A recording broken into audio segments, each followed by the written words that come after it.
Puji Tuhan kita boleh kembali dalam ibadah kita tengah minggu. Semua karena kasih karunia Tuhan kita Yesus Kristus. Tidak ada hal apapun yang dapat membatasi, menghalangi kita untuk kita dapat beribadah. Karena itu adalah bagian yang terbaik yang Tuhan sudah berikan pada kita sebagai umat yang telah ditebus dan diselamatkan oleh kasih karunia yang luar biasa. Haleluya. Sekali lagi menyapa jemaat Tuhan keluarga GBI Home of Truth, baik yang ada di gereja, semuanya, puji Tuhan. Demikian, jemaat Tuhan, keluarga Allah yang ada di rumah kita masing-masing dalam mengikuti ibadah ini secara online. Mari kita izinkan firman Tuhan, rohnya bekerja, mempersiapkan, menolong kita untuk kita mengenali apa yang menjadi rahasia kehendak Allah yang harus terjadi, yang kita alami sebagai miliknya. Firman Tuhan. Baik, mari kita melihat firman Tuhan. Sebagaimana minggu kemarin, tema kita hal berdoa, berdoa. Puji Tuhan. Ya. Ya. Mari kita melihat lebih jauh lagi, bagaimana berdoa menjadi suatu kebutuhan rohani yang sangat-sangat mendesak. Hari-hari ini yang harus kita kerjakan sebagai umat Allah. Ketika kelihatannya segala bentuk pekerjaan Tuhan sepertinya mengalami kendala, mengalami batasan, seperti ibadah tidak bisa berlangsung sebagaimana keadaan normal untuk kita bisa berkumpul bersama-sama di rumah Tuhan, atau bahkan oleh karena kondisi situasi, bahkan penginjilan pun terpaksa menyesuaikan dengan situasi yang ada. Tapi satu hal yang Tuhan percayakan pada kita sebagai orang percaya, sebagai gereja Tuhan, yang tidak dapat dibatasi oleh keadaan dan waktu dalam setiap kehidupan kita sebagai anak-anak Tuhan, apa yang dapat dan selalu untuk kita bisa lakukan dalam kita terlibat dalam setiap pekerjaan Allah. Bahkan bukan hanya untuk para pelayan-pelayan Tuhan yang bertugas di gereja, seluruh jemaat awam dapat mengambil bagian di dalamnya. Itulah hal berdoa. Berdoa adalah bagian yang harus dilakukan oleh setiap anak-anak Tuhan. Kita harus berdoa. Coba pikirkan bagaimana mungkin ada orang Kristen anak Tuhan yang menyebut dirinya saya anak Tuhan tetapi tidak berdoa. Bagaimana dia bisa menyebut dirinya sebagai anak Tuhan kalau doa belum menjadi sebuah bagian hidup yang harus terjadi dalam kehidupan imannya. Doa menjadi sebuah kebenaran, kenyataan yang harus kita lakukan. Sebab itu melihat sekali lagi, terlebih lagi di tengah situasi keadaan yang ada hari-hari ini, doa harus menjadi tumpuan iman kita. Doa harus menjadi pijakan pengharapan kita yang mendorong kita untuk kita semakin beriman, semakin percaya, semakin meyakini bahwa Allah kita adalah Allah yang sanggup melakukan segala kehendaknya yang dahsyat, itu yang ajaib, untuk menyatakan rencana yang terbaik bagi setiap umatnya, secara khusus anak-anak Tuhan, bahkan atas umat manusia pada umumnya, supaya keselamatan daripada Allah boleh diterima, boleh dialami, boleh menjadi jawaban atas setiap kehidupan manusia di dunia ini. Sebab itu kita harus mendukung dalam doa setiap bentuk hal apapun pekerjaan Tuhan. Tidak peduli kendala, tantangan, batasan apapun, doa itu menerobos setiap batasan-batasan. Doa itu mampu menembus setiap hal yang bisa menghalangi apa yang menjadi maksud pekerjaan Tuhan itu dinyatakan. Seperti yang kita sudah pelajari bersama di tahun penerobosan, salah satu faktor bagaimana Allah bergerak menerobos, bertindak, menolong, melawat, memulihkan umatnya adalah karena umat Allah berdoa. Sepanjang Alkitab yang kita baca ini, doa menjadi sebuah warna rohani, sebuah cetakan tebal yang disebutkan oleh Alkitab kita. Bagaimana karena umat Allah berdoa, maka Allah turun tangan, Allah bekerja, Allah melawat umatnya. Sebaliknya ketika umat Tuhan mulai tidak berdoa, enggan berdoa, lupa berdoa, malas berdoa, berarti kita tidak mengharapkan untuk Allah bertindak, melakukan apa yang kita inginkan, harapkan terjadi dalam kehidupan kita. Kita lihat bagaimana Esther ketika dia mengambil keputusan atas apa yang diberitakan oleh Mordekai. Dia mengambil keputusan untuk berdoa puasa 3 hari, siang malam berpuasa, dan akibatnya luar biasa. Esther pasal 4 ayat yang ke-16-17. Bagaimana kemudian hal ini membawa penerobosan. Esther yang 30 hari lamanya tidak pernah dipanggil oleh raja, dan undang-undang mengatur setiap orang yang menghadap raja kalau tidak dipanggil oleh raja itu adalah hukuman mati. Ini butuh penerobosan untuk supaya sekalipun Esther tidak dipanggil oleh raja, tapi dengan inisiatifnya pribadi dia boleh menunjukkan sikapnya bahwa dia tidak tinggal diam atas ancaman yang terjadi bagi bangsa Israel, umat Allah. Ya, di Puri Susan yang ada di pemerintahan Ahasveros pada waktu itu. Esther ada di sana. Dia berdoa puasa, akibatnya luar biasa. Tongkat emas raja terulur padanya. Artinya Tuhan menolong, Tuhan menyelamatkan, Tuhan menerobos hal-hal yang mustahil bagi dunia ini. Bahkan sekalipun peraturan manusia membuatnya, tapi pekerjaan Tuhan tidak dapat dibatasi oleh apapun juga. Kita lihat Daniel, bagaimana Allah menolong Daniel ketika dia justru dalam ketekunannya berdoa. Itulah yang membawa dia masuk dalam goa singa. Tapi tidak sedikit pun cabikan, coretan, garisan, kuku singa yang menyentuh sedikit pun bagian tubuh daripada Daniel. Kenapa? Karena Daniel adalah seorang yang berdoa. Daniel pasal 6 ayat 11 dan 12 menunjukkan ia biasa berdoa. Bahkan sehari 3 kali ia berdoa di tingkap rumahnya bagian atas menghadap Yerusalem. Dia selalu berlutut berdoa 1 kali, 3 kali 1 hari. Dan karena doanya itulah dia mengalami sebuah tuduhan yang melanggar peraturan pada zaman Persia pada waktu itu. Tapi doa Daniel memberikan dia sebuah jawaban. Kuasa Allah dinyatakan sehingga goa singa tidak menjadi sebuah tempat yang mengancam atau membunuh seorang Daniel. Justru dari goa singa dia keluar menjadi seorang yang membuktikan bahwa Allah yang dia miliki adalah Allah yang dahsyat dan luar biasa. Paulus dan Silas dalam penjara di Filipi, Kisah Rasul pasal yang ke-16 ayat 25-26, bagaimana mengatakan ketika mereka dianiaya oleh karena mereka sudah melepaskan seorang perempuan tenung dari roh setan, roh tenung yang ada padanya. Justru sebaliknya Paulus dan Silas mengalami deraan, aniaya luar biasa. Tapi mereka tidak ambil pusing dengan segala keadaan tubuh mereka yang berdarah-darah, keadaan tubuh mereka yang kemudian dibawa masuk dalam sebuah penjara yang paling dalam. Yang mereka ingat, yang mereka lakukan adalah satu hal. Tidak ada ingatan lain yang dilakukan oleh hamba-hambanya ini. Seperti Daniel, seperti Esther, seperti hamba-hamba Tuhan yang lainnya juga. Mereka berdoa sambil memuji Tuhan tengah malam. Dan akibatnya Allah menerobos penjara Filipi. Sehingga sendi-sendinya engsel sampai belenggu, pintu-pintu penjara terbuka. Tidak ada sebuah keadaan manusia yang bisa membatasi untuk supaya kebenaran, kuasa, ketika umatnya berdoa, anak-anaknya berdoa, Allah pasti bergerak menerobos, menembus setiap hal-hal keterbatasan yang kita alami dalam hidup ini. Seperti Paulus dan Silas mengalami mujizat gempa bumi yang sangat dahsyat terjadi setelah mereka berdoa dan memuji Tuhan. Kita lihat di sini bagaimana Allah menerobos dalam doa-doa yang dibuat oleh anak-anaknya. Demikian juga dalam kehidupan kita. Jadi bagaimana kita bisa mengharapkan mujizat, kita bisa mengharapkan hal-hal yang baik, bahkan luar biasa baik, kalau kita sendiri enggan untuk berdoa nanti dulu.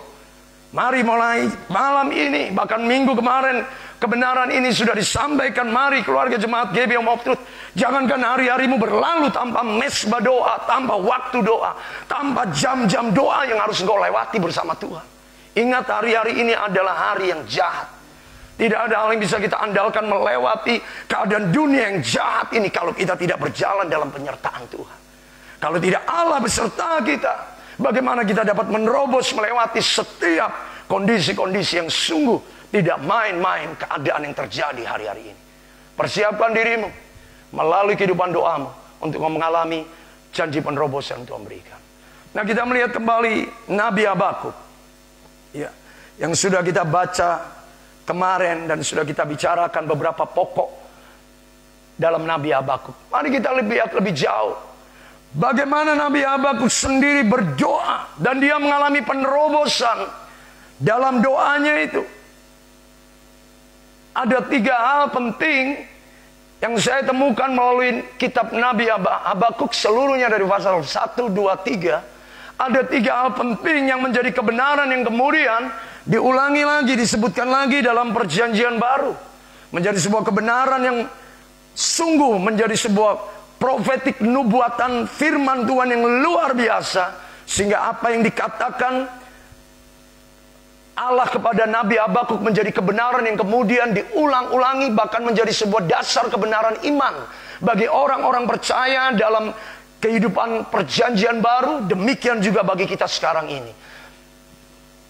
Kita melihat bagian yang pertama, Habakuk pasal pertama itu yang kelima dikatakan, lihatlah di antara bangsa-bangsa dan perhatikanlah, jadilah heran dan tercengang-cengang sebab Tuhan Allah melakukan suatu pekerjaan dalam zamanmu yang tidak akan kamu percaya jika diceritakan.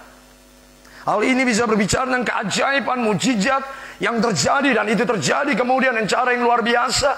Dalam kebenaran, dalam kehendak Allah, bagaimana Bapa mengutus anak tunggalnya untuk menggenapkan segala sesuatu yang sudah dinubuatkan, difirmankan oleh perjanjian lama para nabi.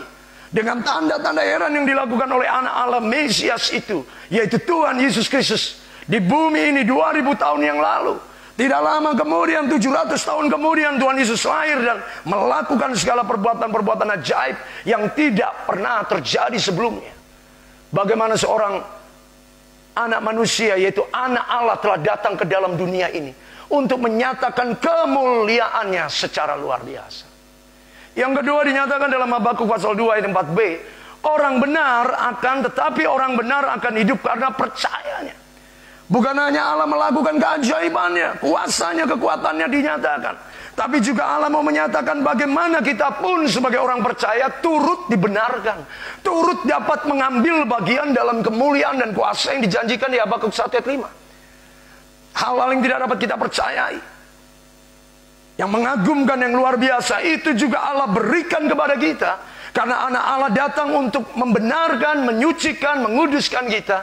Sehingga oleh iman percaya kita pun mengalami, menerima kuasa, kekuatan, pertolongan yang diberikan oleh Allah kepada kita. Orang benar akan hidup oleh imannya, bukan oleh karena perbuatannya, pekerjaannya, pikirannya, pengetahuannya, bukan, tapi oleh karena percayanya kepada Tuhan. Inilah menjadi kebenaran yang menjadi dasar pokok kebenaran yang disampaikan oleh perjanjian baru. Rasul Paulus mengulangi tulisan ini berulang-ulang untuk menyatakan bahwa sungguh hidup kita ini bukan hidup oleh karena kekuatan kita, tapi sepenuhnya oleh karena Allah yang membenarkan kita. Dan pembenaran itu diberikan oleh iman kepada kita, yaitu bahwa Tuhan Yesus Kristus telah datang sebagai juru selamat yang menebus dosa-dosa kita dan menjadikan kita sebagai anak-anak Allah. Maka kita pun menerima janji dan kuasa Allah sebagai anak-anaknya. Inilah sebuah kebenaran penerobosan yang luar biasa, yang di perjanjian baru dibahas oleh Rasul Paulus, rasul-rasul yang lainnya. Tuhan Yesus sendiri meneguhkan hal ini, kebenaran ini lebih jauh lagi. Dan yang ketiga, penerobosan melalui pergumulan doa Habakuk. Inilah penerobosan rohani. Tidak hanya perkara ajaib, pembenaran di dalam Tuhan sebagai orang yang percaya. Yang ketiga dikatakan ayat 14, sebab bumi akan penuh dengan kemuliaan Tuhan. Sebab bumi akan penuh dengan pengetahuan tentang kemuliaan Tuhan seperti air menutupi dasar lautan. Artinya seluruh bumi ini akan mengenal Tuhan. Seluruh bumi ini akan mengetahui siapa Yesus Kristus Tuhan yang kita sembah, kita muliakan. Sebab itu Paulus sendiri menegaskan, itulah sebabnya Allah sangat meninggikan dia dan mengaruniakan kepadanya nama di atas segala nama, supaya oleh nama Tuhan Yesus setiap lutut bertelut dan semua lidah mengaku bahwa Yesus Kristus adalah Tuhan, bagi kemuliaan Allah Bapa di surga. Filipi pasal 2 ayat 9, 10 dan 11. Amin. Artinya pengenalan akan Allah ini akan memenuhi seluruh bumi. Diteguhkan oleh pernyataan Rasul Paulus kepada jemaat di Filipi. Segala bangsa, suku-suku bangsa, kaum dan bahasa. Tidak ada lagi yang tertutup untuk tidak mendengar siapa Tuhan Yesus. Kabar kebenaran Injil, setiap orang dari bangsa manapun harus mendengar sampai bumi penuh dengan kemuliaan Tuhan.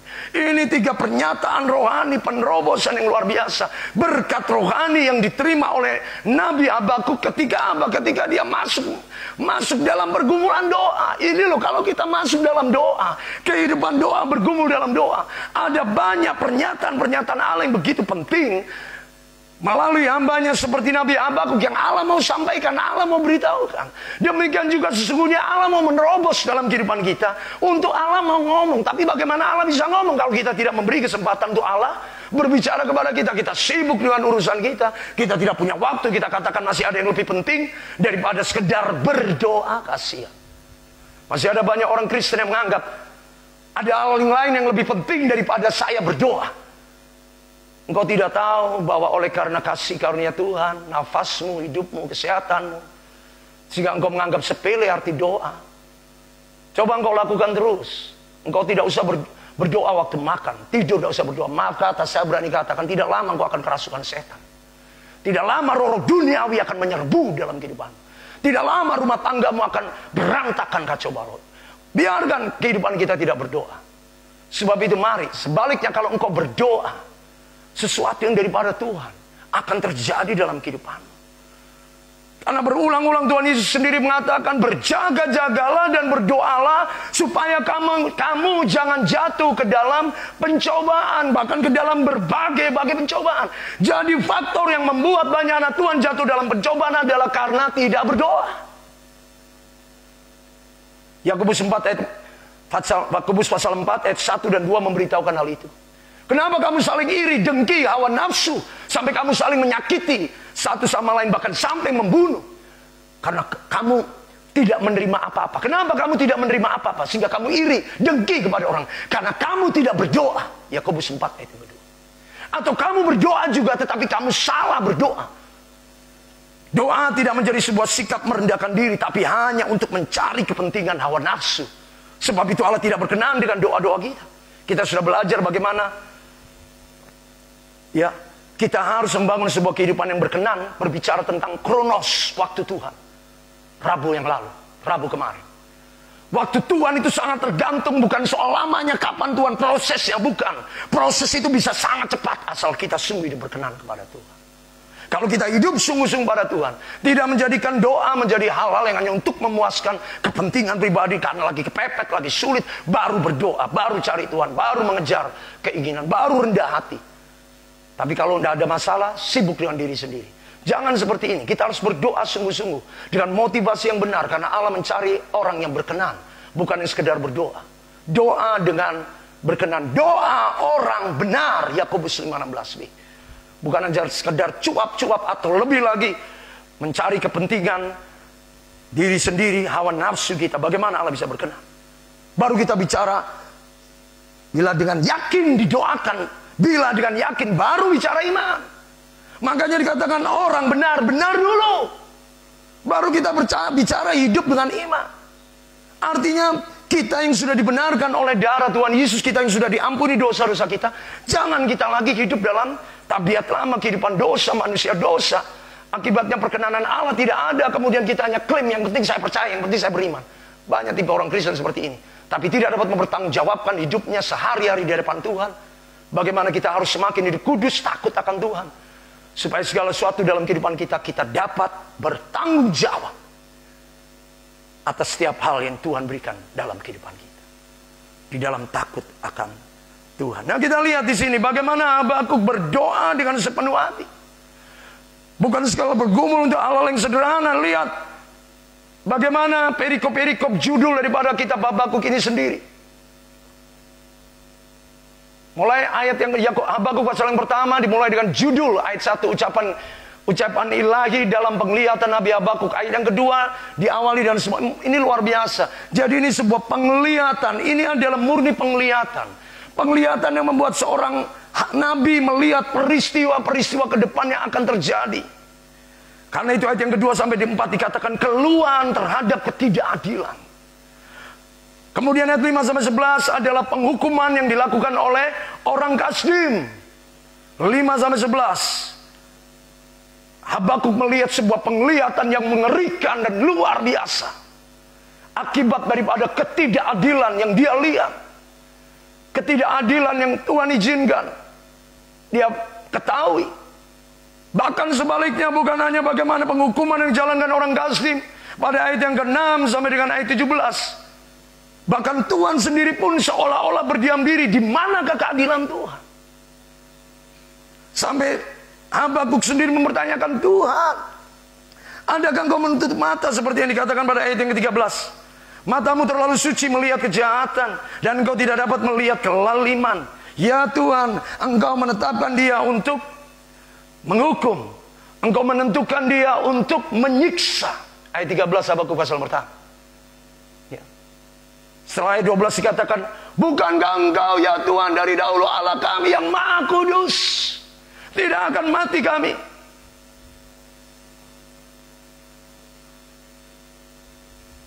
Ya Engkau Tuhan yang menentukan, menetapkan dia untuk menghakimi, menghukum. Ya gunung batu yang menetapkan dia, menentukan dia untuk menyiksa. Lihat itu, bagaimana Allah sendiri. Seolah-olah baru dikatakan pada ayat 13. Matamu terlalu suci untuk melihat kejahatan. Engkau tidak dapat melihat kelaliman. Sebab dikatakan, tapi mengapakah engkau membiarkan orang yang berkhianat itu? Orang khianat itu berlaga. Engkau berdiam diri. Jikalau orang benar jikalau orang fasik menelan orang yang lebih benar daripada dia. Lihat seolah-olah Allah tidak peduli. Allah biarkan, artinya Nabi ini sedang dalam pergumulan yang luar biasa. Bukan tentang kehidupannya, bukan tentang dirinya, tapi tentang sebuah penglihatan rohani yang luar biasa. Tentang kedudukan, keadaan anak-anak Tuhan. Sebab itu nubuatan itu mengatakan, tapi orang benar akan hidup oleh iman. Sekalipun dikatakan pada Habakuk pasal yang pertama ayat yang keempat. Mengatakan itulah sebabnya hukum kehilangan kekuatannya. Dan tidak pernah muncul keadilan.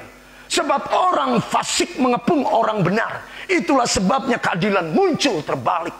Seperti kondisi dunia hari-hari ini. Hukum kehilangan kekuatannya. Keadilan tidak pernah muncul. Sebab orang fasik, orang berdosa menguasai segala kekuasaan dunia ini. Segala sesuatu bisa dibeli katanya. Money talk. Inilah pergumulan yang sudah dilihat oleh seorang Nabi 2700 tahun yang lalu. Sebuah keserakan, kejahatan, ketidakadilan. Sampai dia melihat kekerasan di depan matanya, aniaya. Semuanya terjadi. Perbantahan dan pertikaian itu terjadi. Pada ayat yang ketiga Habakuk pasal 1. Mengapa engkau membiarkan aku melihat kejahatan, sehingga aku memandang kelaliman. Ya, aniaya dan kekerasan ada di depan mataku. Perbantahan dan pertikaian terjadi. Itulah sebabnya hukum kehilangan kekuatannya dan tidak pernah muncul keadilan. Sebab orang fasik mengepung orang benar. Itulah sebabnya keadilan muncul terbalik. Lihat sebuah pergumulan yang amat sangat, bukan bicara soal makan dan minum, bukan bicara soal kesusahan pribadi. Sebuah pergumulan yang begitu luar biasa tentang sebuah kenyataan di depan atas sebuah kehidupan manusia yang akan dialami oleh setiap orang. Sebuah tingkat kejahatan yang luar biasa. Dia bukan berdoa menangis untuk hal-hal yang biasa. Tapi dia betul-betul berdoa menangis untuk hal-hal yang lebih daripada dirinya sendiri, lebih daripada keadaannya. Bapak Ibu, melalui pergumulan Habakuk ini yang saya mau katakan. Ketika Tuhan mengajar saya tentang Habakuk, marilah kita belajar berdoa. Itu bukan dengan doa-doa yang seperti cuap-cuap, basa-basi. Mari kita mau belajar dengan sebuah doa yang sungguh-sungguh mengerang. Sungguh-sungguh seperti engkau itu kalau tidak dijawab doamu itu engkau akan mati. Coba kalau kita mengalami pergumulan, kalau kita tidak ditolong oleh Tuhan, atau hari ini tidak ada jawaban, kita akan mati. Pasti doa kita itu akan beda. Pasti doa kita tidak akan biasa-biasa. Kalau perlu kita menangis, meratap sampai kita tersungkur di lantai. Seperti itulah doa yang sedang dilakukan Habakuk. Habakuk juga berdoa dengan cara yang biasa. Dia memiliki sebuah sikap doa yang luar biasa. Sebab itu dia mengulangi sikap doa itu. Dalam ayat yang pertama aja begitu panjang. Aku mau berdiri di tempat pengintaianku, berdiri tegak di menara. Aku mau meninjau, menantikan apa yang difirmankannya. Berdiri tegak, meninjau, menantikan. Dan apa yang dijawabnya atas pengaduanku. Ada 5 kata kerja bentuk doa yang diucapkan di situ. Aku mau berdiri. Aku mau berdiri tegak. Aku mau meninjau. Aku mau menantikan. Aku mau tahu apa yang dijawabnya atas pengaduanku. Pengaduanku. Doa mewakili 5 hal ini. Berdiri tegak. Meninjau, menantikan. Dan apa jawab Tuhan atas pengaduan. Lihat ini dalam 1 ayat.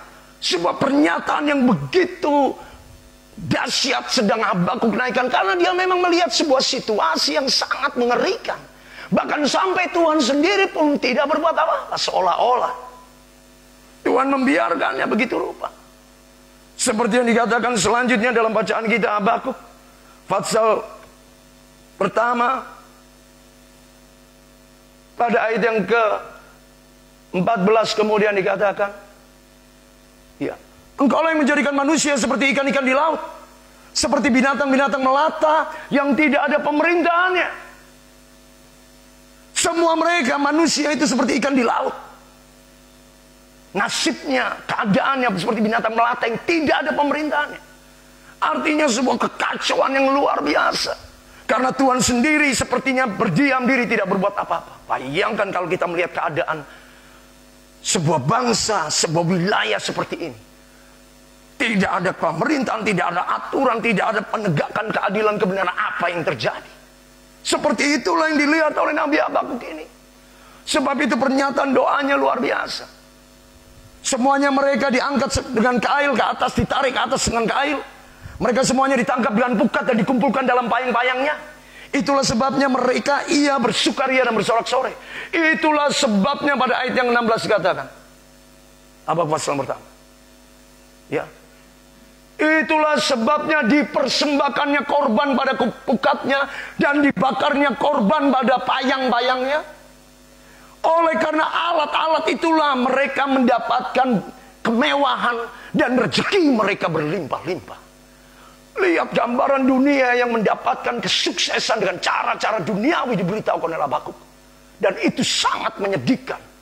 Mereka kemudian memberhalakan semuanya itu. Dengan alat-alat itulah mereka mendapatkan barang mewah dan segala rezekinya melimpah. Inilah gambaran dunia ini dengan segala keinginannya, dengan menghalalkan segala cara. Ini menjadi sebuah kekejian yang sudah dilihat oleh Habakuk. Hamba Allah, Nabi Allah ini yang luar biasa. Dia sudah melihat semuanya itu. Sebab itulah ia menghunus pedangnya, ia selalu menghunus pedangnya dan membunuh bangsa-bangsa dengan tidak mengenal belas kasihan. Ayat 17. Itulah sebabnya manusia akan semakin kejam, semakin jahat, semakin tidak ada belas kasihan. Yang penting saya kaya, yang penting saya berhasil, yang penting saya sukses.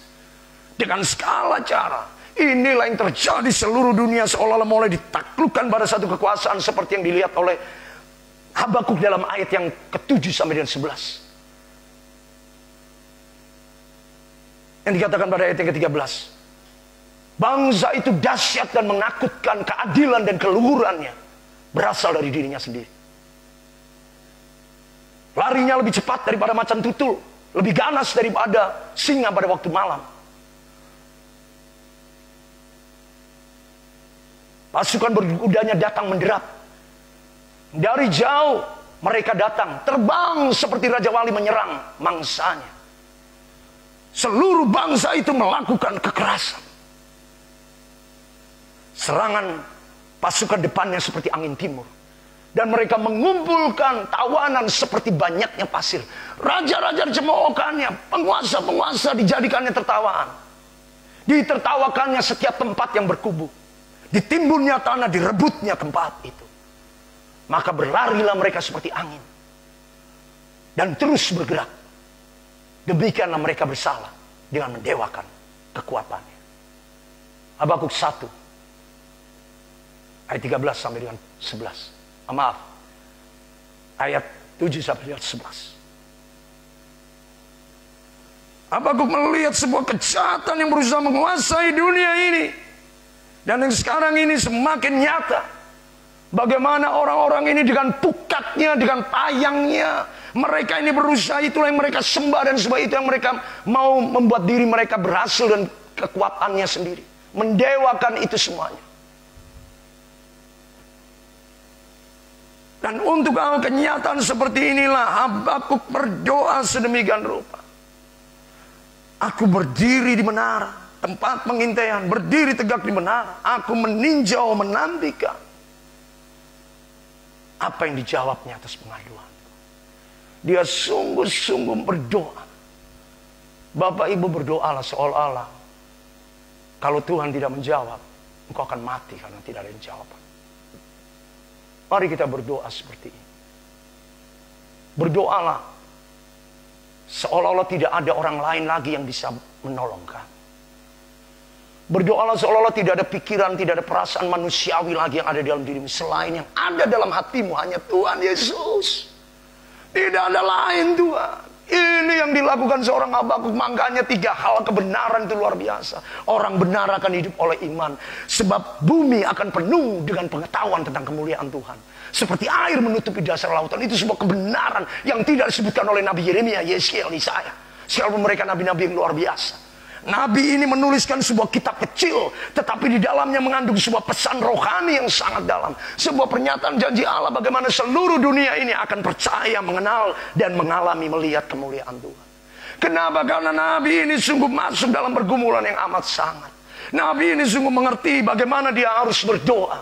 Berdoa tidak hanya sekedar dengan sikap biasa-biasa, tapi dengan hati yang bersungguh-sungguh seperti Elia dalam Yakobus 5 ayat 17. Elia adalah manusia biasa, tetapi ia telah bersungguh-sungguh berdoa. Kita mungkin sudah berdoa, tapi jujur, apakah kita sudah sungguh-sungguh berdoa? Sungguh-sungguh kita menjadikan Allah sebagai jawaban satu-satunya. Kita berdoa tapi pikiran kita masih bercabang, masih begitu banyak hal yang kita mau coba. Kita nanti aku melakukan ini, melakukan itu. Kenapa kita tidak berserah seperti saya katakan? Seolah-olah Tuhan kau tidak menjawabnya, maka kami akan mati. Artinya harapkan Tuhan saja, tidak ada yang lain. Berapa banyak kita berdoa tapi kita masih pikiran ke sana kemari. Masih kita berpikir, oh nanti orang itu bisa tolong kami. Nanti orang itu. Kenapa kita tidak bisa diam di bawah kaki Tuhan dan mengerang sepenuhnya? Orang bersalin dia bisa mengerang minta tolong orang lain. Orang yang mau melahirkan bisa minta tolong pada orang lain. Ya selain pada suaminya.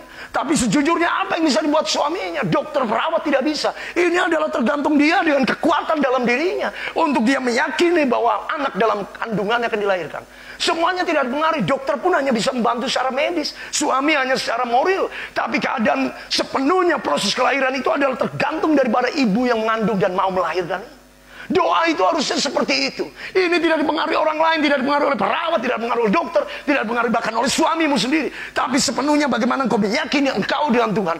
Bapa yang kau berikan aku anak dalam kandungan. Dan aku dijadikan sebagai perempuan. Perempuan yang akan melahirkan seorang. Aku percaya oleh kekuatanmu. Aku melahirkan anak-anak yang kau berikan atas rumah tangga kami. Lihat, adakah perempuan itu sebenarnya saya panggil? Nah, seperti itulah doa itu seharusnya. Kita tidak mengharapkan, kita tidak memikirkan apapun selain kita bergumul secara pribadi kita dengan Tuhan. Sampai melahirkan segala rencana, janji-janji Allah. Itulah yang digumulkan oleh Habakuk. Dia berdiri tegak, dia meninjau, menantikan. Ini bahasa-bahasa doa yang luar biasa. Seperti yang disebutkan dalam Yesaya pasal 26 ayat 16. Ya Tuhan, dalam kesesakan mereka mencari Engkau. Ketika hajaranmu menimpa mereka, mereka mengeluh dalam doa. Jangan mengeluh bersungut-sungut, tidak ada gunanya. Jangan mengeluh-ngeluh berbantah-bantahan, tidak ada gunanya. Mengeluhlah dalam doa. Seperti ayat 17 dikatakan Yesaya 26. Seperti seorang perempuan yang mengandung sudah tiba, sudah dekat saatnya akan melahirkan. Ia mengerang, ia menggeliat, mengerang kesakitan karena sakit beranak. Itulah doa. Doa itu harus seperti itu. Seperti kalau Tuhan, ya tadi saya katakan kalau Tuhan tidak menolong kami akan mati. Doa Esther seperti itu. Saya hanya mengharapkan Tuhan. Saya hanya berdoa puasa. Apapun yang terjadi besok setelah hari ketiga, saya akan menemui Raja.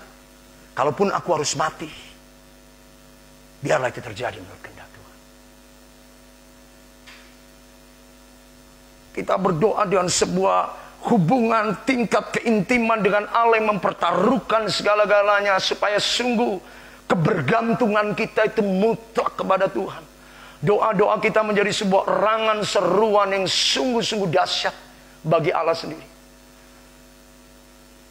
Sampai doa kita itu mengatasi segala kesukaran, mengatasi segala penderitaan. Doa kita itu mengatasi segala ketakutan. Doa kita itu mengatasi segala kesulitan pergumulan kita. Sampai kita itu lupakan penderitaan kita karena kita berfokus hanya kepada Tuhan. Tuhan. Tapi bagaimana kita bisa melihat penerobosan janji Allah seperti Daniel, seperti Esther, seperti Paulus, Silas? Kalau pikiran kita masih ada yang bisa saya harapkan menolong saya. Masih ada manusia, masih ada orang lain. Masih ada perasaan manusia saya sendiri yang saya bisa lakukan dan kekuatan saya. Kadang Allah tidak mau, sering kali bukan kadang melihat Yesaya sekali lagi. Yesaya pasal 26 ayat 16 tadi. Ketika mereka dihajar, mereka mengeluh di dalam doa. Seperti perempuan yang mengandung, yang saatnya sudah dekat untuk melahirkan.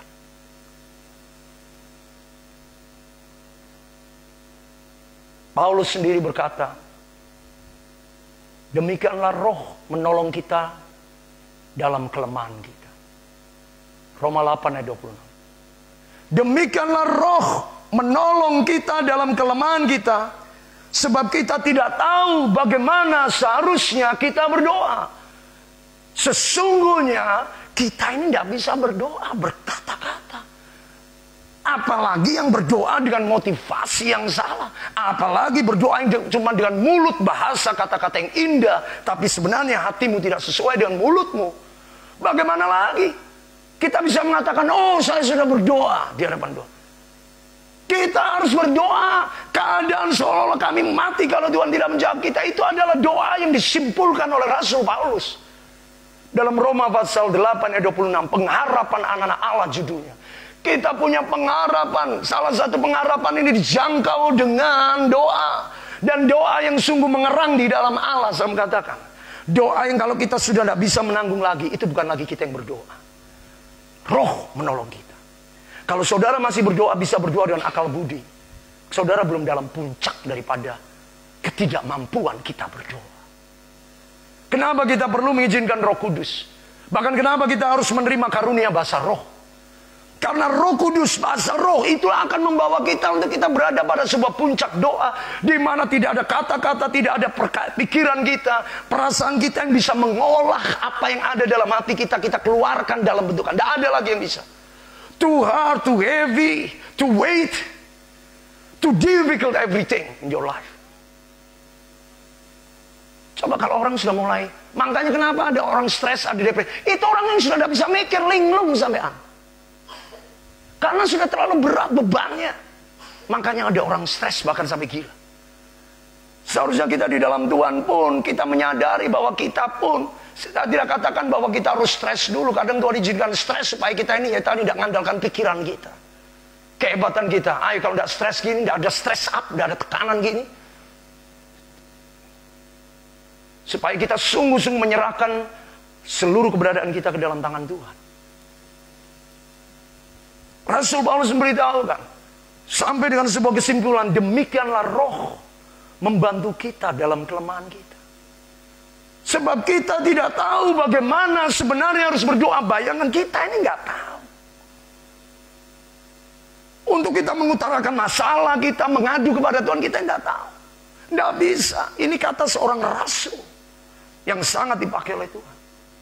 Artinya itulah kita harus datang dengan sebuah sikap penyerahan sepenuhnya. Penyerahan sepenuhnya sampai engkau sendiri tahu bahwa Roh Kudus yang ambil alih. Ini bukan mulut saya, ini bukan perkataan saya, ini bukan pikiran saya, ini bukan hati saya semata manusia.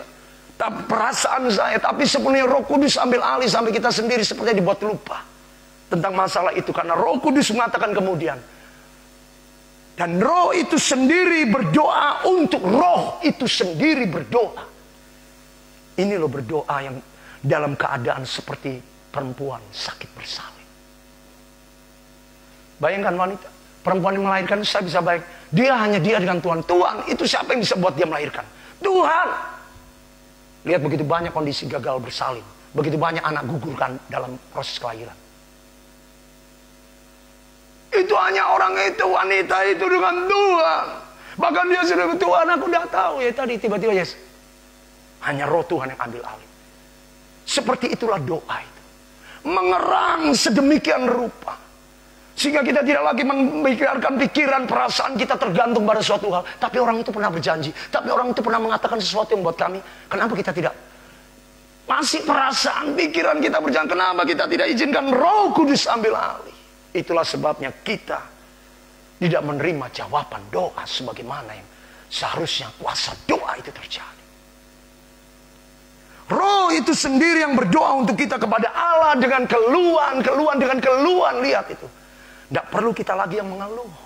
Roh yang mengeluh ini artinya sudah mentok keluhan kita. Sudah tidak ada lagi karena tadi Tuhan kalau engkau tidak menolong kami mati. Hanya engkau satu-satunya harapan kami. Dan kami tidak tahu apa lagi yang lain. Pada saat yang demikian loh, Allah itu mau mencurahkan rohnya. Orang-orang yang sudah give up, surrender. Itulah orang-orang yang akan mudah menerima karya Roh Kudus dalam dirinya. Sehingga dia melihat segala sesuatu yang terjadi bukan karena dia. Seperti yang dikatakan Yesaya 26 pada ayat 17 selanjutnya, 18 selanjutnya. Kami mengandung, kami sakit. Kami merang kesakitan, tetapi kami seakan-akan melahirkan angin. Kami tidak dapat mengadakan penyelamatan, keselamatan di bumi.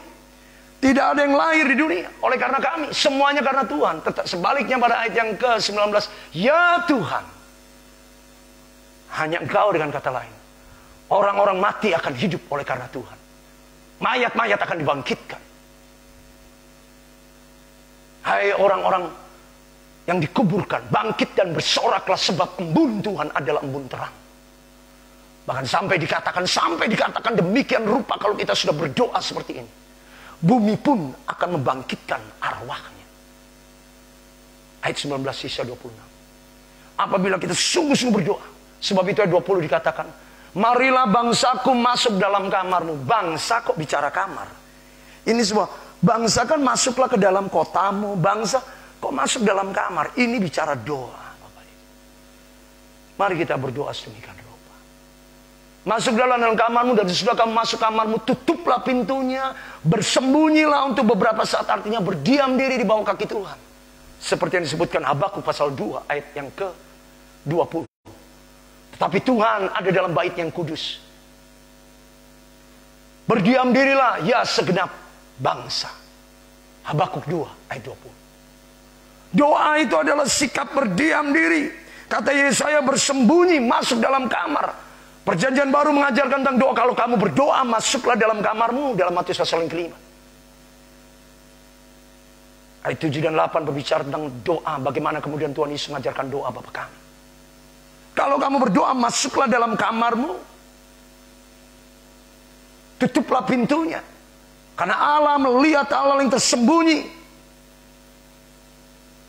Dan segala yang tersembunyi itu akan dinyatakan pada kita. Mari kita berdoa. Sampai keluhan-keluhan yang kita naikkan bukan mulut kita yang menyatakan keluhan itu. Tapi roh di dalam kita. Karena kita tidak bisa lagi menanggungnya. Kita tidak bisa lagi memikirkannya. Bukan semata-mata tergantung masalahnya apa. Tapi sepenuhnya karena kita mau belajar berdoa sungguh-sungguh di dalam Tuhan. Kalau kita masih berdoa dan pikiran kita, ya tadi kita akan biarkan pikiran kita ini coba memberikan sebuah ide.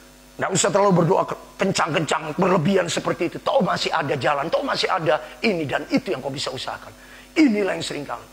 Biarkan Roh Kudus mengambil alih. Sampai Roh Kudus itu sendiri yang menyampaikan keluhan-keluhan.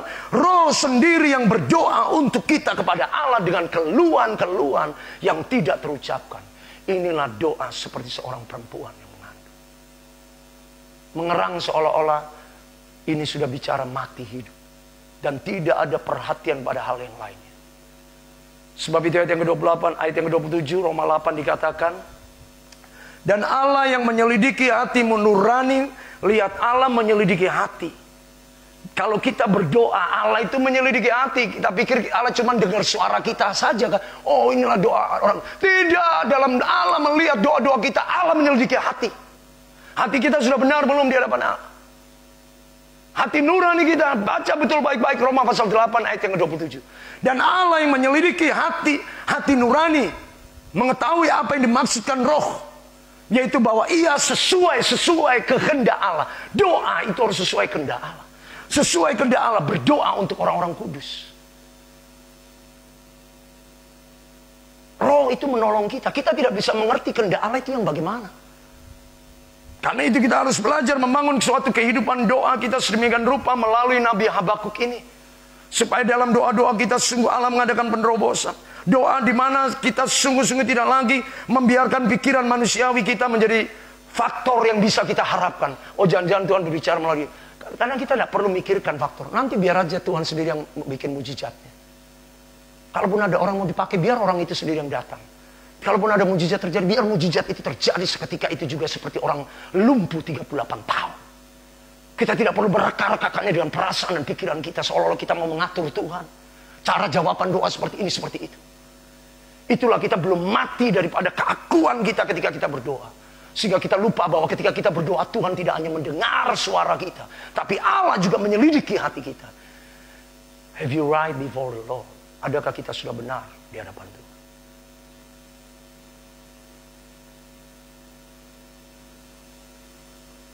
Bila mana kita bisa meyakini kebenaran alam ada di itulah roh Tuhan.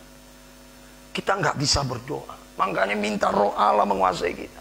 Supaya kita belajar berdoa dalam roh. Berdoa dalam roh, Bapak Ibu nggak akan bertele-tele. Berdoa dalam roh nggak akan kita yang diribetkan dengan masalah. Kadang roh bisa membuat saudara yang berdoa 5-10 menit. Tapi ada damai sejahtera yang luar biasa. Dan saudara diberikan kekuatan oleh roh itu seperti yang disebutkan dalam Roma 8 ayat 18 ayat sebelumnya. Yang mengatakan sebab aku yakin bahwa penderitaan zaman sekarang ini tidak dapat dibandingkan. Lihat, Paulus memberitahukan kepada jemaat di Roma yang mengalami penganiayaan. Kalau engkau mengenal Roh Kudus yang menolong kamu dalam doa-doamu, penganiayaan, kesulitan hidup. Maka saya katakan tadi, orang yang sungguh-sungguh berdoa itu akan melupakan masalah, melupakan kesulitan. Yang dia ingat adalah Tuhan pasti menjawab, Tuhan pasti menolong, Tuhan pasti bertindak. Kenapa kok bisa dia terima ini? Karena Roh yang menolong dia berdoa dengan keluhan-keluhan yang tidak terucapkan. Kalau Roh sendiri yang sudah berdoa untuk kita di hadapan Allah, itu nggak mungkin salah. Roh itu yang membawa kita untuk berdoa sesuai kehendak Tuhan. Inilah kita harus membangun sebuah kehidupan doa yang sungguh-sungguh lebih-lebih di akhir zaman ini. Mari kita berdoa bukan hanya sekedar didengar, dikenal orang, lagi berdoa. Oh, dia seorang pendoa. Maaf. Berdoalah dengan sepenuh hati.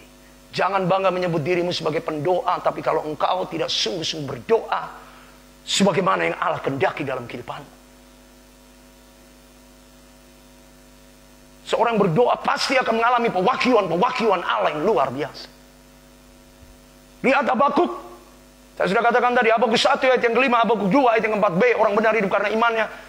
Jadilah heran dan tercengang-cengang sebab aku melakukan suatu pekerjaan dalam zaman yang tidak dapat dipercaya jika diceritakan. Habakuk 1 ayat 5 sampai Habakuk 2 ayat 14. Sebab bumi akan penuh dengan kemuliaan, pengetahuan tentang kemuliaan Tuhan seperti air menutupi dasar laut. Bukan hanya bumi yang tertutup, dasar laut, Bapak Ibu. Sebuah kebenaran yang tidak mungkin akan diganggu gugat, tidak mungkin dibantah, tidak mungkin disangkali. Jangankan darat laut, dasarnya itu akan tubir laut, jurang laut itu akan ditutupi oleh pengetahuan tentang kemuliaan Tuhan. How deep pekerjaan Allah itu dalam hidup kita. Bila kita sungguh-sungguh berdoa sedemikian rupa di hadapan Tuhan. Sekali lagi sederhana gambarannya, berdoalah seolah-olah kalau bukan Tuhan yang menjawab engkau akan mati. Artinya engkau tidak memberi kesempatan harapan dari pihak manapun selain hanya kepada Tuhan. Seperti itulah perempuan bersalin. Suaminya apa yang bisa dibuat samping? Ya Maya, tapi tidak akan pengaruhnya dengan dia. Ini adalah dia dengan Tuhan. Bagaimana supaya dia selamat? Seperti itulah doa-doa kita. Nah, bagaimana Allah menolong kita seperti perempuan bersalin? Itulah Roh Kudus yang akan menolong kita. Sebab itu wanita-wanita Kristus harus hidup dengan Roh Kudus. Siapapun kita. Bicara wanita bukan hanya bicara gender. Gereja itu disebut perempuan.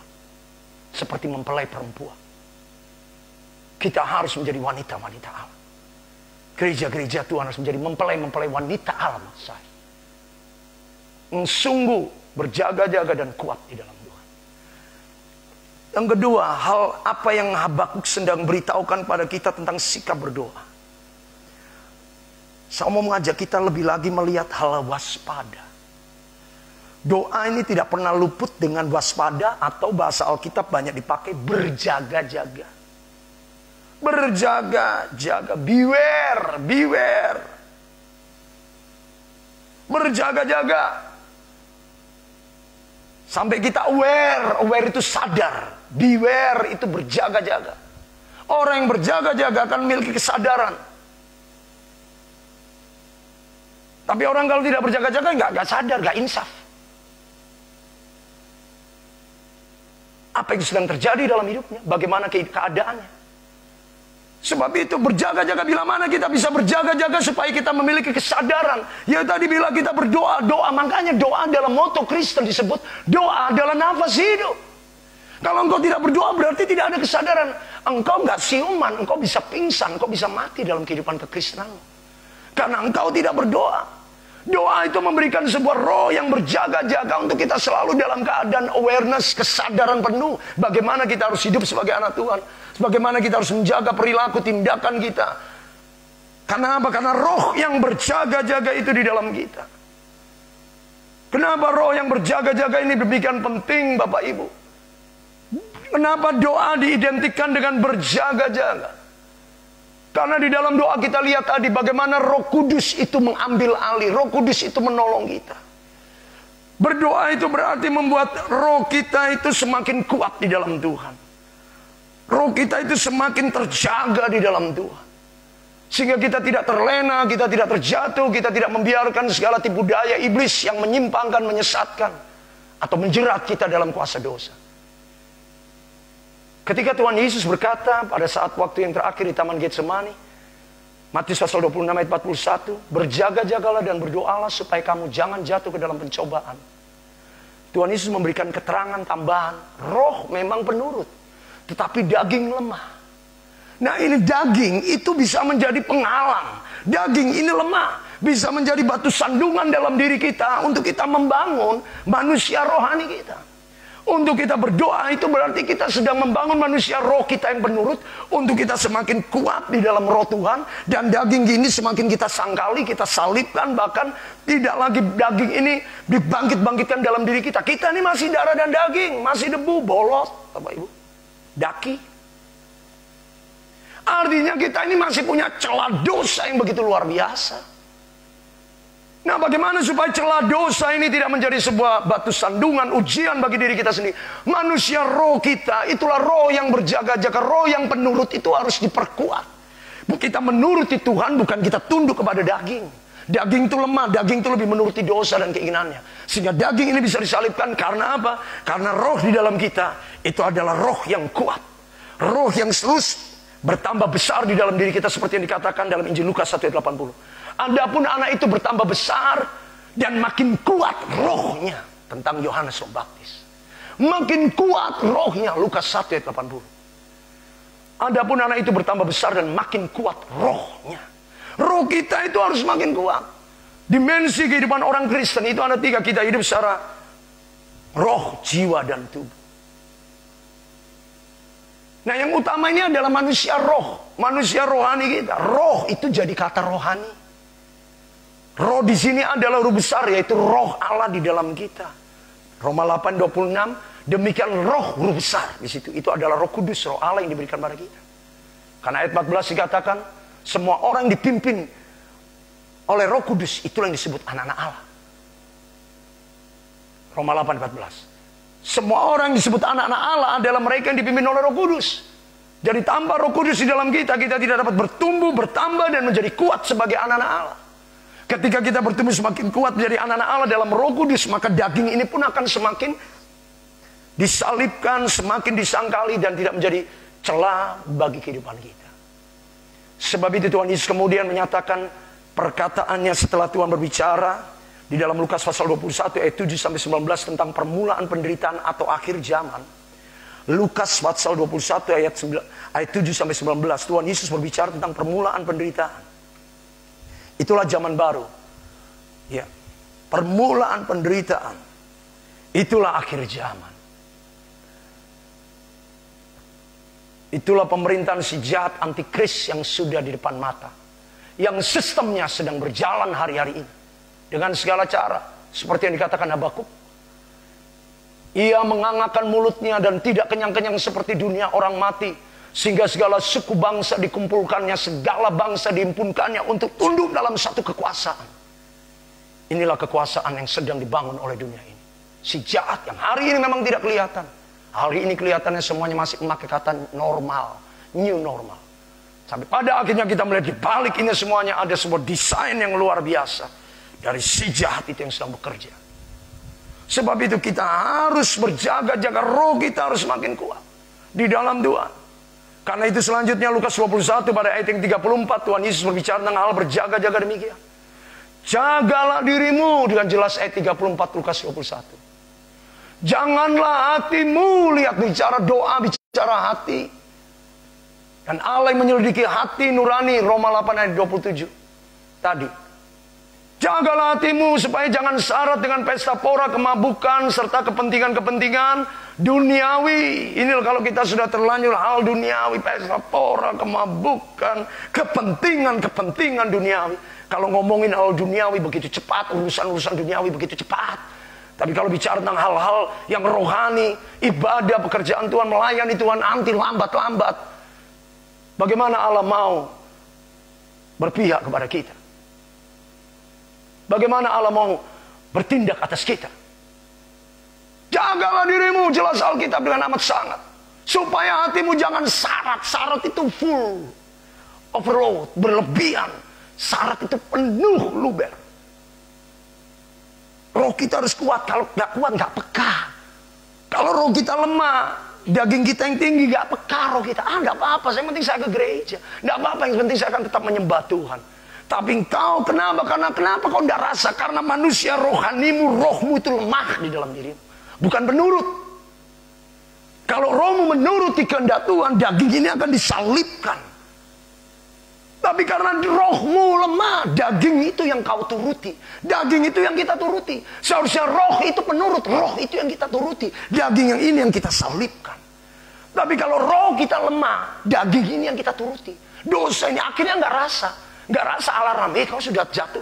Timbanganmu di hadapan Tuhan, posisi rohanimu sudah sangat gak seimbang. Begitu ada orang yang sudah menjatuhkan kita, kita nggak tahu. Loh Tuhan, kenapa saya bisa seperti ini? Tiba-tiba suatu yang luar biasa terjadi, kita nggak bisa. Padahal saya gereja, padahal saya ibadah. Karena engkau tidak pernah menjaga dirimu. Menjaga itu berarti menguji, memeriksa, menyelidiki. Sebuah pujian terkenal, selidiki aku, ubah hatiku, adakah ku sungguh mengasihimu, Tuhan Yesus. Kita tidak pernah berdiam diri. Untuk kita rendahkan ini, cari waktu Tuhan. Mari kita refleksi diri perlu setiap waktu. Jangan sampai kita mengabaikan waktu untuk kita memeriksa hati. Daud itu suka memeriksa hatinya. 139, 23, 24 dia mengatakan, selidikilah aku ya Allah. Ujilah hatiku, batinku, pikiranku, jalan-jalanku.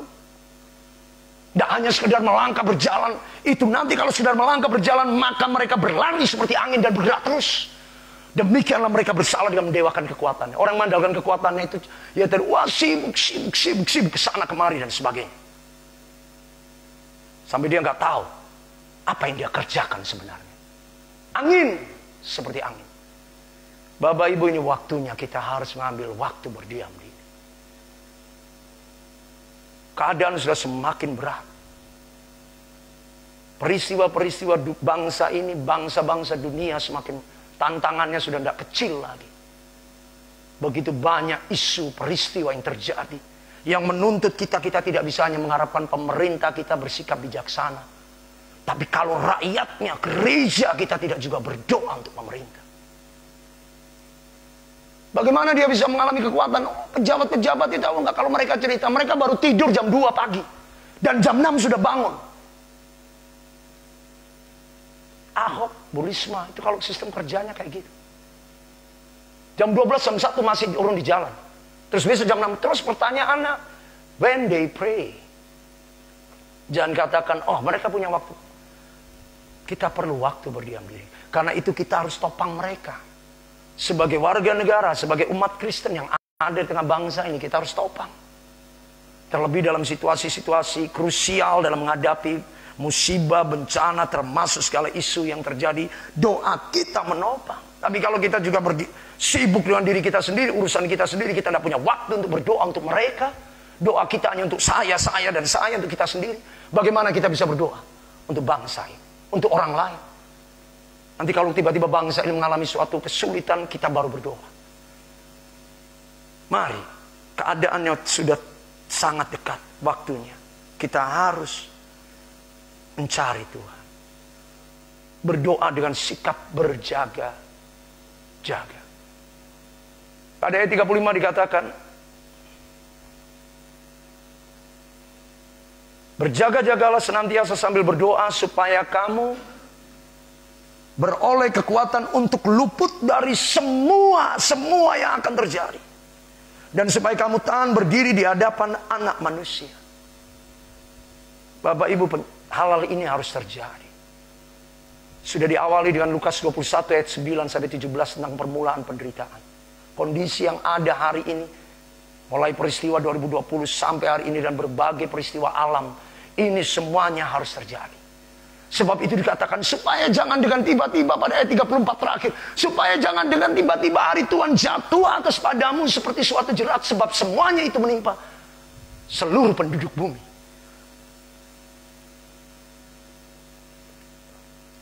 Allah tidak mengizinkan suatu hal yang buruk terjadi kalau kita sungguh berjaga-jaga.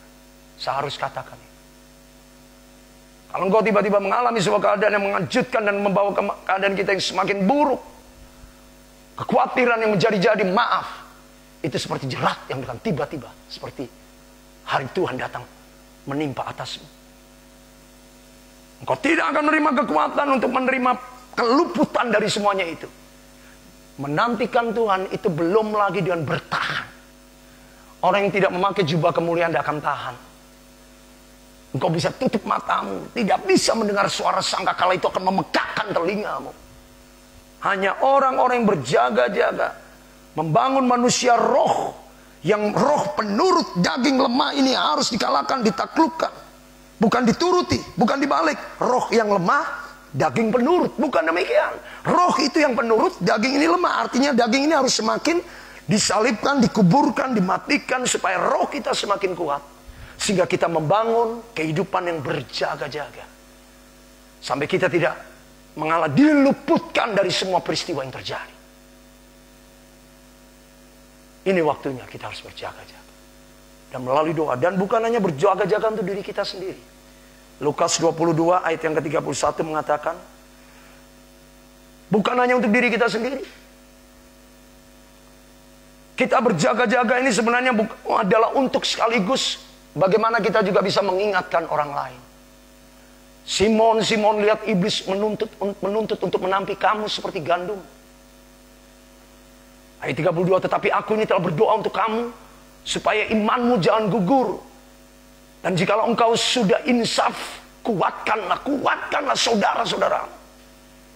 Bapak Ibu, kita berjaga-jaga supaya kita pun dapat menjadi penjaga bagi keluarga kita, penjaga bagi saudara-saudara kita, mengingatkan, memberitahu, penjaga bagi kota ini.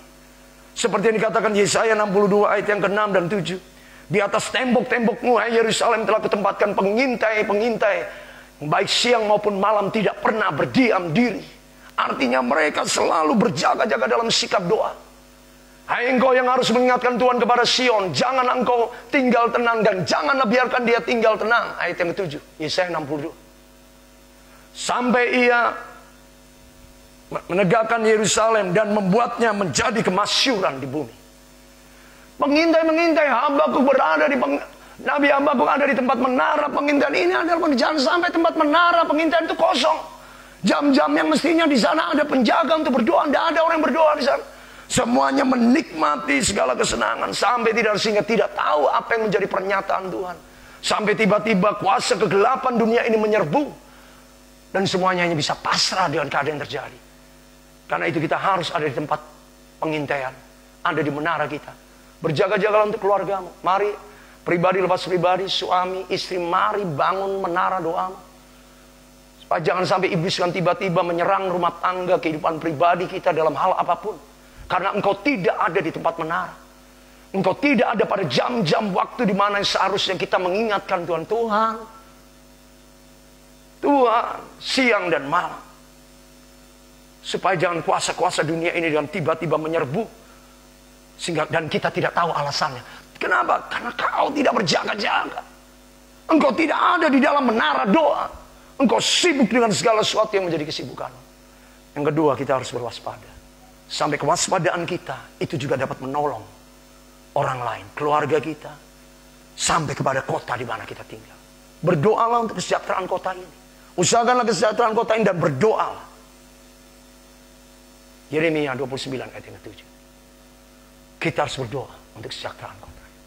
Menjadi pengintai-pengintai dalam doa untuk sungguh menggumuli apa yang sedang dan akan terjadi.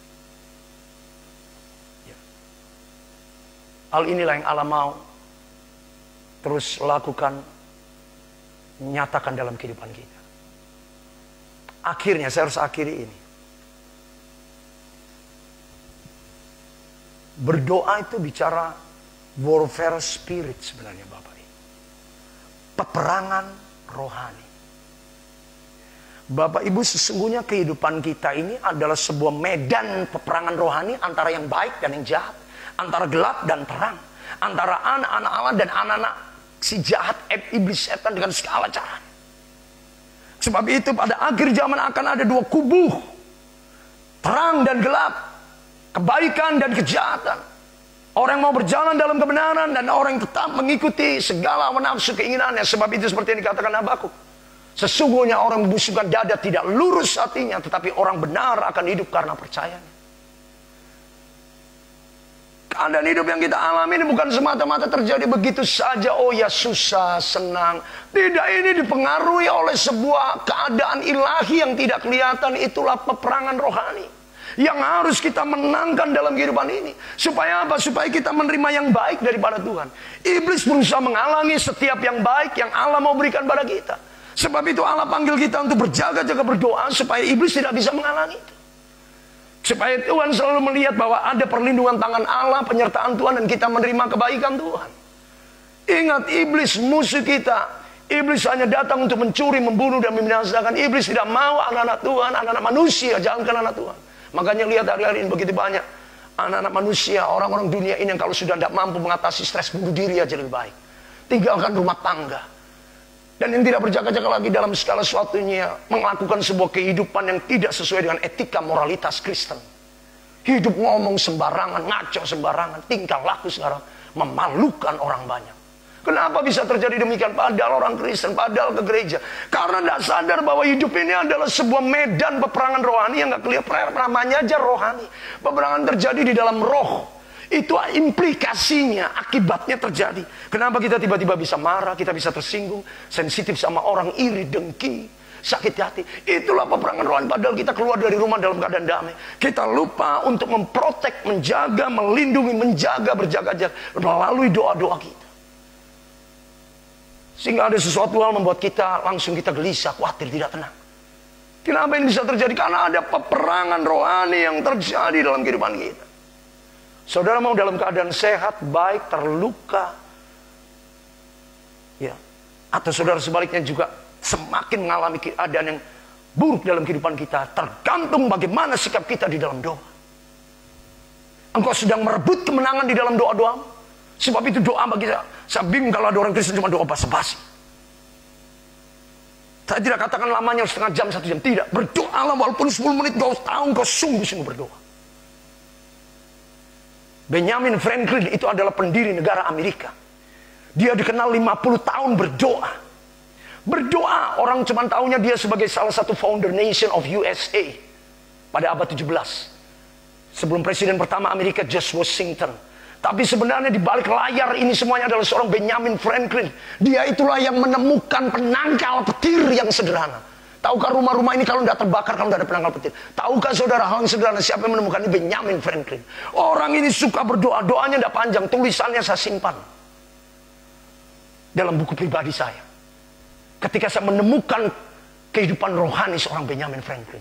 Ternyata orang ini bukan hanya sekedar negarawan, politikus, saintis, pencipta, penemu, banyak temuannya. Artinya busy man, orang sibuk. Tapi ternyata di tengah begitu banyak kesibukan sebagai seorang politik, negarawan, seorang penemu, pencipta, dia punya waktu untuk berdoa sungguh-sungguh.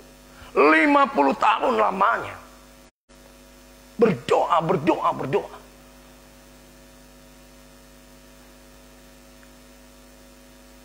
Bersungguh-sungguh dengan doanya. Adakah kita sudah menjadikan doa?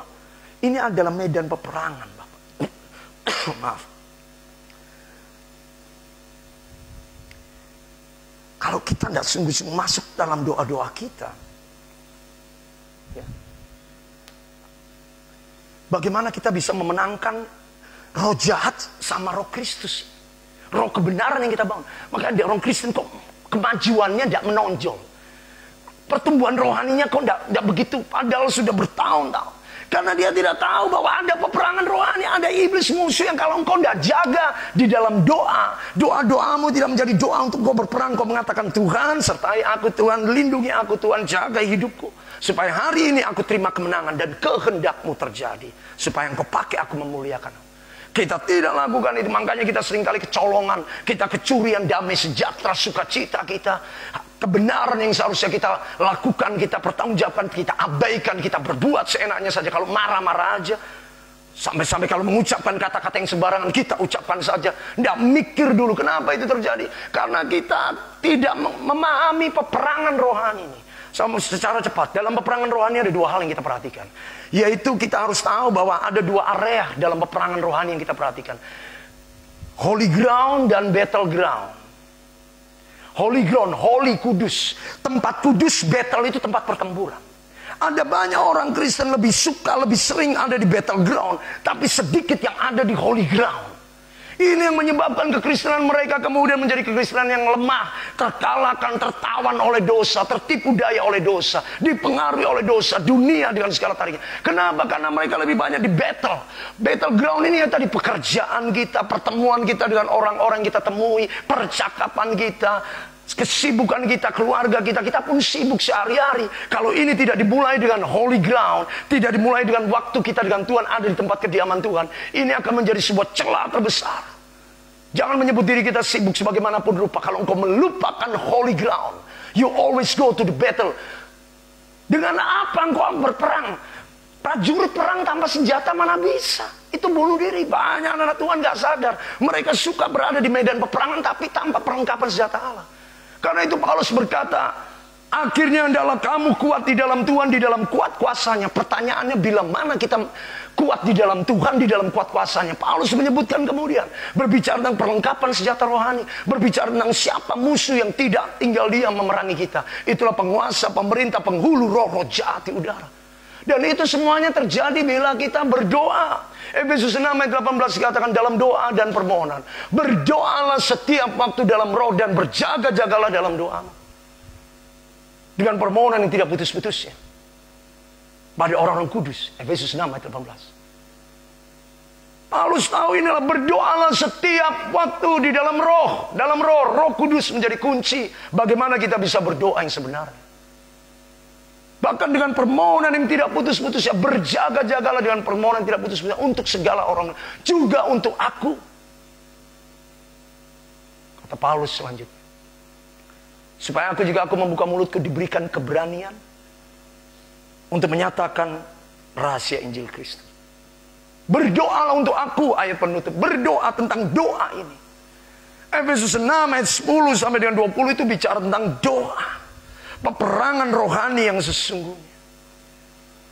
Akhirnya apa yang dilakukan Tuhan Yesus sebelum Tuhan Yesus berjalan menuju Kalvari, Golgota. Ada di holy ground. Di mana itu tempat di bumi, di mana Tuhan Yesus menjadikannya sebagai tempat Tuhan berdoa. Tempat kudus sunyi sendiri. Itulah Getsemani. Itulah Bukit Zaitun. Beberapa jam sebelum Tuhan ditangkap, dia menyendiri. Dia berdoa di Taman Getsemani. Lukas 22 ayat 39 sampai dengan 47. Memberitahukan kita hal itu. Bagaimana sampai Tuhan sendiri merasa tidak mampu untuk menanggung penderitaan ini. Seperti yang disebutkan pada ayat yang 42. Ya Tuhan, katanya, jikalau engkau mau, ambillah cawan ini daripadaku.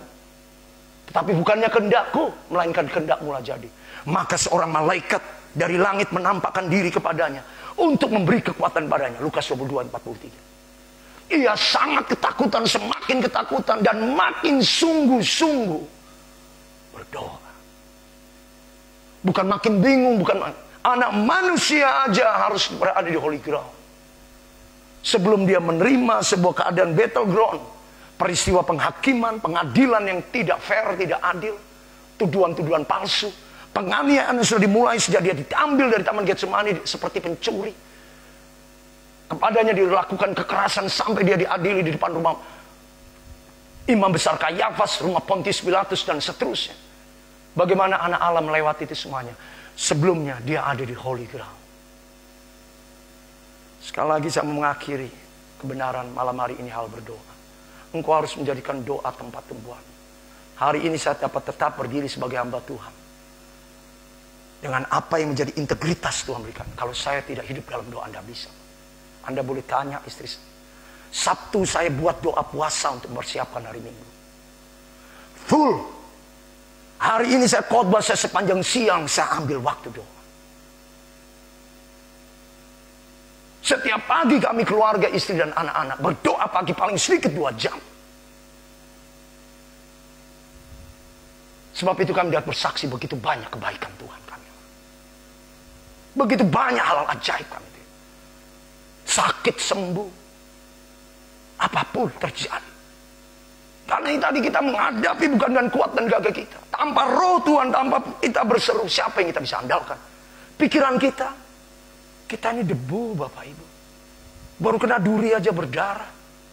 Kena kata-kata yang sedikit gak enak aja sudah pahit. Bagaimana kita bisa menghadapi semua ini kalau bukan dengan kuasa Tuhan? Sudahkah engkau berdoa? Bukan hanya oleh karena engkau ada masalah. Kebutuhan-kebutuhan. Tapi lebih daripada itu, doa menjadi kekuatan yang menolong. Mengingatkan kita bahwa kita perlu pertolongan Tuhan.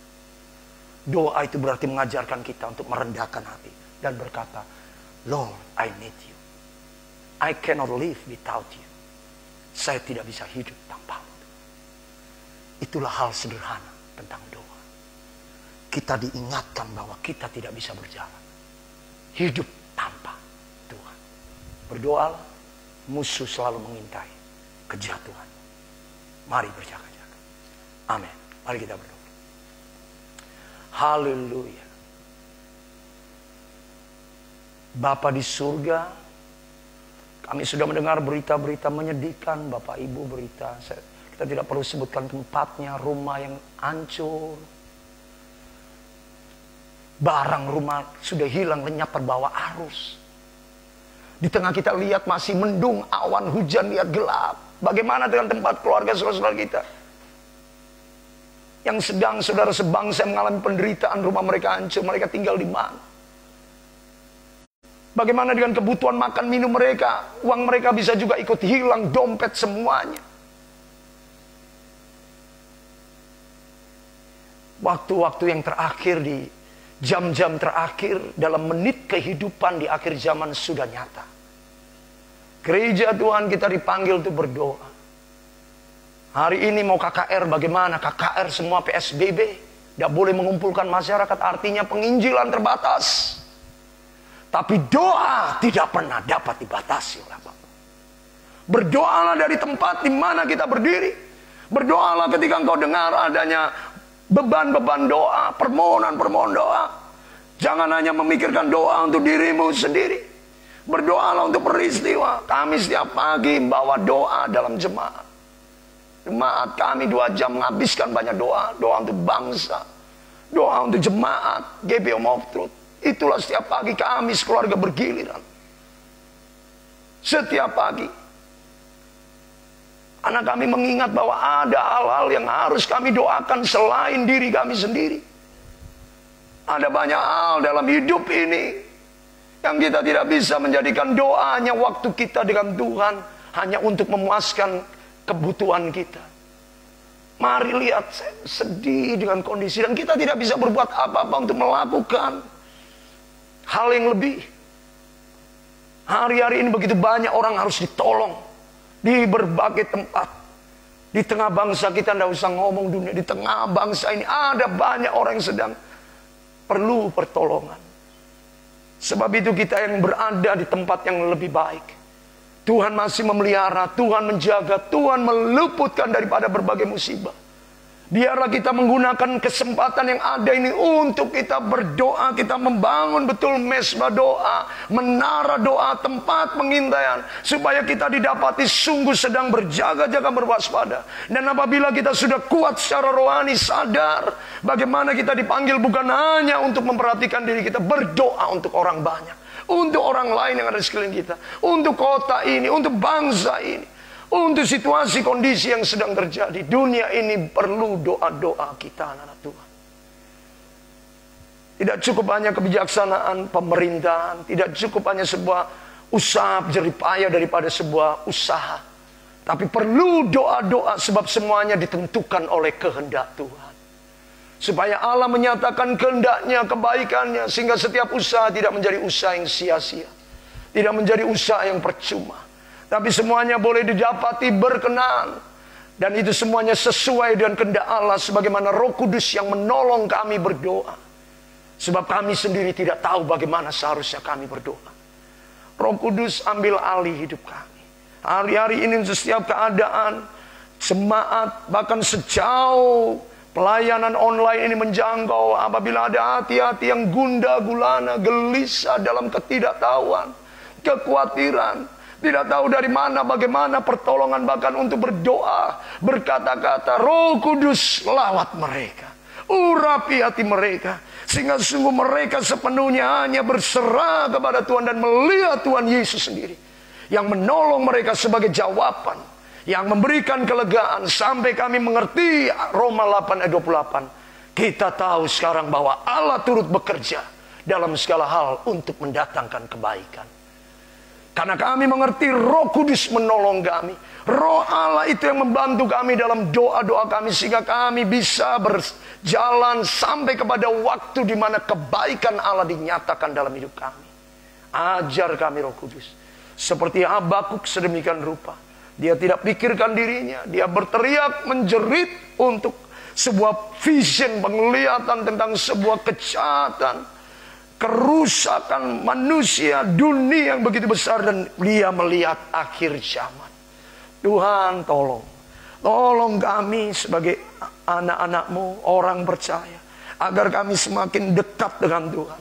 Kami tidak membiarkan kesibukan hal apapun berusaha menipu, membohongi kami, bahwa kebutuhan kami yang utama bukan bagaimana kami sibuk, bagaimana kami berjerih lelah, bagaimana kami berusaha mencari kenalan ini, itu, dan sebagainya, orang kuat, orang kaya, pejabat. Bukan. Yang kami perlukan adalah berdiam di bawah kaki Tuhan, menyerahkan segala sesuatunya di bawah kaki Tuhan. Karena tidak ada yang bisa menolong kami. Bahkan kalau Tuhan tidak menolong kami, kami bisa mati Tuhan. Hanya Engkau. Lihat Esther berkata, sekalipun ini melanggar undang-undang, kalaupun aku harus mati, jadilah menurut kehendak Tuhan. Tapi dia tidak jadi mati. Bahkan dia menjadi ratu, diangkat dalam kemuliaan. Betapa indahnya, dahsyat kuasa doa. Daniel yang seharusnya mati menurut pikiran logika manusia, singa yang ganas menerkam tubuhnya, tapi justru gua singa menjadi tempat dia diangkat oleh Raja Persia dalam kedudukan yang lebih tinggi lagi.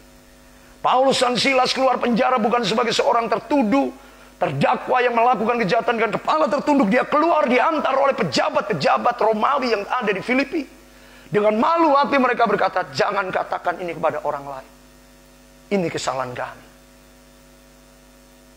Tidak ada yang dipermalukan. Barang siapa yang berseru kepada nama Tuhan pasti diselamatkan. Allah mendengar jeritan doa, terlebih ketika kita sungguh mengadu kepada Tuhan, mengharapkan satu-satunya pertolongan dari Allah sendiri. Bapa, lawatlah setiap umat-Mu, lawatlah setiap kami hari-hari ini. Biar kami bukan hanya bergumul tentang masalah kami pergumulan, tapi bagaimana kami harus menggunakan waktu-waktu yang ada dengan kehidupan doa, membangun altar mesbah doa kami, menara-menara doa kami tegakkan, dan tidak membiarkannya kosong, tapi kami berjaga-jaga untuk kami, keluarga kami, untuk masyarakat sekeliling kami, lingkungan tempat tinggal kami, kota kami ini Bapak, bahkan sampai tanah ini, bangsa ini, seluruhnya. Tuhan, kami tidak bisa berbuat apapun yang dapat menjadi sebuah nilai yang baik, yang berguna, bermanfaat bagi orang lain, tanpa Tuhan menolong kami. Kami perlu hadirat-Mu, sebab kami sadar kami berperang dengan si jahat iblis yang berusaha untuk melemahkan, merebut kemenangan-kemenangan. Kami harus mempertahankan, menjaga kemenangan, dan meyakini Allah di pihak kami.